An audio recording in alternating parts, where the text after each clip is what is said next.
आइए प्यारे प्यारे दोस्तों, आपको पुराने ज़माने की कहानी सुनाते हैं।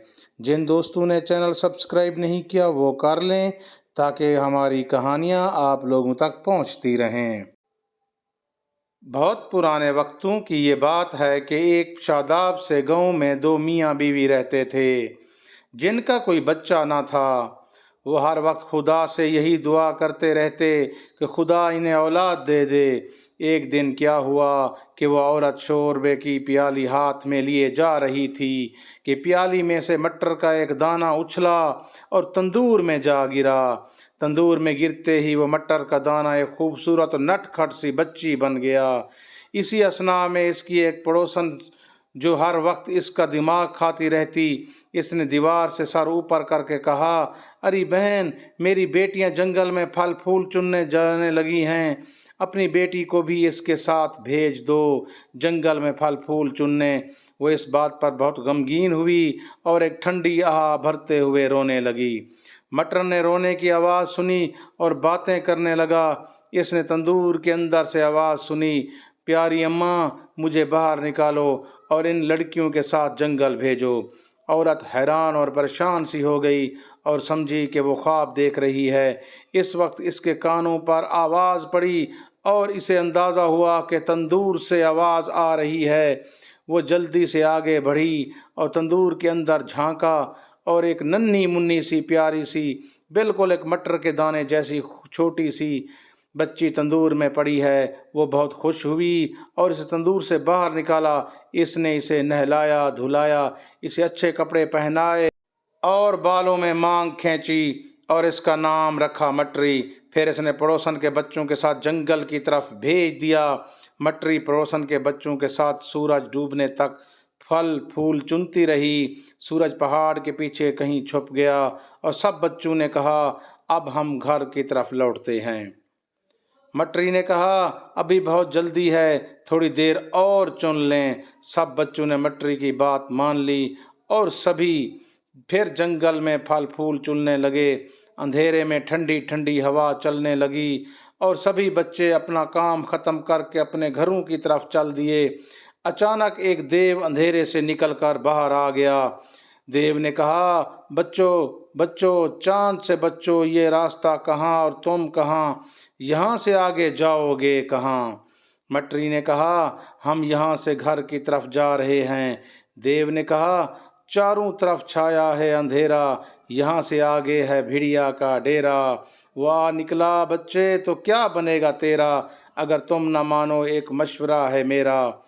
बच्चों ने पूछा, कहिए हम क्या करें अब? देव ने कहा, घरों को निकलना सुबह सवेरे, आज की रात रहो घर मेरे। मटरी ने कहा, ठीक है, हमें कबूल है। और वो सभी देव के साथ इसके घर की तरफ चल पड़े। देव ने इन्हें सोने के कपड़े पहनाए।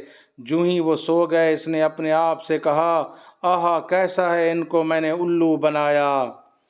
भेड़िया से डरा के घर ले आया। कुछ दिन इनको खिलाऊंगा पिलाऊंगा, इनको खूब मज़ा ताज़ा बनाऊंगा। जब ठीक से पल जाएगा एक बच्चा, मज़े से इसको चबाऊंगा कच्चा। थोड़ी देर गुजरी तो देव ने ऊंचे से कहा, कौन सोता है कौन कौन जागता है? मटरी ने जवाब दिया, मैं जाग रही हूँ। देव ने पूछा, आधी है रात, सोती है खुदाई, पर तुमको अब तक नींद न आई, क्यों बच्चे? मटरी ने कहा, मुझे इस तरह नींद नहीं आती। देव ने कहा, झूला झुलाऊं के लोरी सुनाऊं, बताओ बच्ची तुम्हें कैसे सुलाऊं?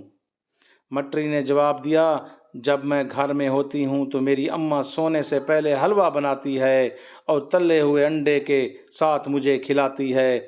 देव गया, हलवा और तला हुआ अंडा बना कर लाया और लाकर मटरी के आगे रख दिया।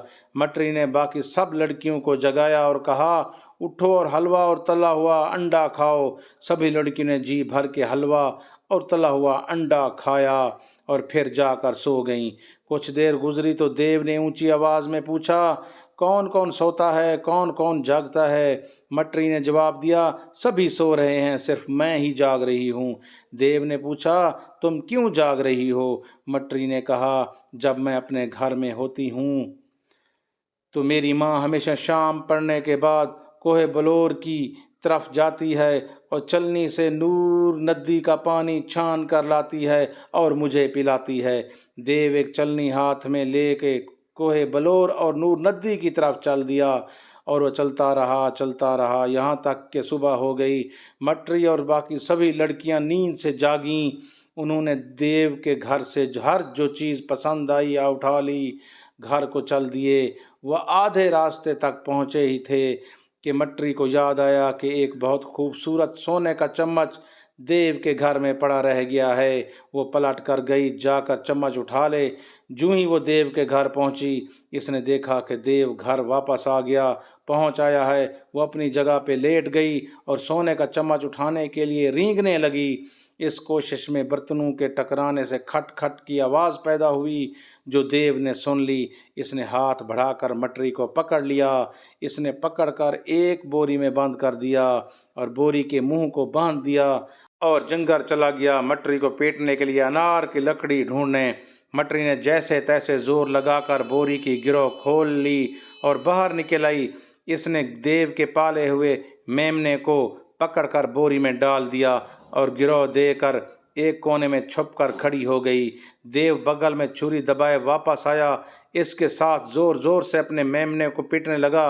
मेमना मारे दर्द के जोर से मिमियाता और चिल्लाता और देव इसे और जोर से मारता जाता और कहता, मुझे उल्लू बनाती हो, फिर मेरे घर की सभी चीज़ें उठा ले जाती हो, अब मेमने की तरह मेमियाती हो।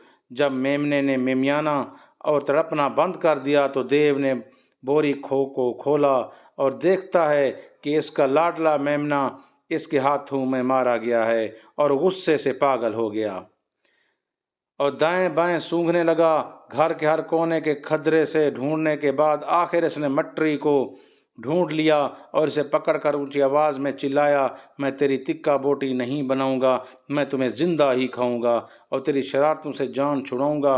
मटरी ने कहा, अगर तू मुझे जिंदा खाएगा तो मैं तेरा पेट फाड़ कर बाहर निकल आऊंगी। और देव डर गया, सोचा कि यह सचमुच मेरी आंतड़ियां तोड़ डालेगी और मेरा पेट फाड़ देगी। इसने पूछा, तुझे ऐसे ना खाऊं तो फिर कैसे खाऊं? मटरी ने कहा, पहले रोटियां पकाओ और फिर मेरी कबाब भूनना, मुझे रोटी के साथ मज़े लेकर खाना। तुम्हें पता ही है कि रोटी और कबाब कितने मज़े का खाना है। ये बात सुनते ही देव के मुंह में पानी भर आया और झाग बनकर इसकी बाछों से निकलने लगा। इसका दिल गर्म गर्मा कबाब और ताज़ा रोटी के लिए बेचैन हो गया। वो तेज़ी से तंदूर की तरफ गया और इसमें आग जलाई। जूं ही वो रोटी पटकने लगा, तंदूर में झुका, मटरी इसकी बगल से पीछे कूद गई। इसने देव को एक जोरदार धक्का दिया जिससे वो जलते हुए तनूर के अंदर जा गिरा। मटरी सोने का चम्मच उठाकर वापस अपने घर अपने माँ बाप के पास पहुंची और उनके साथ हंसी खुशी रहने लगी। उम्मीद है बच्चों, अगर आपको ये कहानी पसंद आई है तो आपने लाजमी इसको सब्सक्राइब करना है ताकि हमारी आने वाली सारी कहानियाँ आप लोगों तक पहुंचती रहें। Good bye.